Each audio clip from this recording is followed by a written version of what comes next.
ঢাকা উত্তর city corporation সম্প্রতি মিরপুরের বাউনিয়া খালের সংস্কার কার্যক্রম উদ্বোধন করেছে, কিন্তু উদ্বোধনী অনুষ্ঠানে একটি বিষয় ঘিরে প্রশ্ন উঠেছে।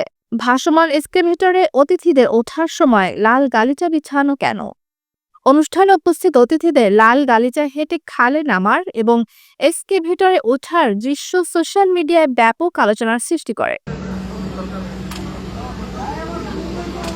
কিন্তু ডিএনসিসি কর্তৃপক্ষ বিষয়টি পরিষ্কার করেছেন।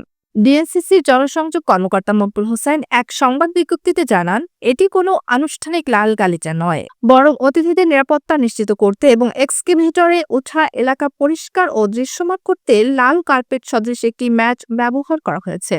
ভাসমান এক্সকেভেটরটি কোনো স্থায়ী পন্টনে স্থাপিত করা হয়নি, বরং একটি অস্থায়ী স্থানে রাখা হয়েছে। আর এক্সকেভেটরে ওঠার রাস্তাটি খুবই ঢালু ও কাদামাটির হয়। সেখান থেকে নিরাপদভাবে উঠতে এবং চলাচল করতে এই ব্যবস্থা নেওয়া হয়েছে। এছাড়া এক্সকেভেটরের ফ্লোরও পিচ্ছিল হওয়ায় নিরাপত্তা নিশ্চিত করার জন্য এই ব্যবস্থা নেওয়া হয়েছে, যাতে অতিথিরা কোনো দুর্ঘটনার শিকার না হন। ডিএলসিসি আরও জানায়, এই পদক্ষেপের মাধ্যমে তারা কোনো অপব্যয় বা অতিরিক্ত শ্রদ্ধা প্রদর্শন করতে চায়নি। এটি কেবলমাত্র নিরাপত্তা উদ্দেশ্যে ছিল। ডিএনসিসি সবসময় স্বচ্ছতা, নিরাপত্তা এবং জনস্বার্থকে সর্বোচ্চ গুরুত্ব দিয়ে কাজ করে এবং ভবিষ্যতেও এই ধারায় কাজ চালিয়ে যাবে। তাহলে পরিষ্কার হলো, এটি ছিল শুধুমাত্র নিরাপত্তা ব্যবস্থা, আর কোনো অপব্যয় নয়।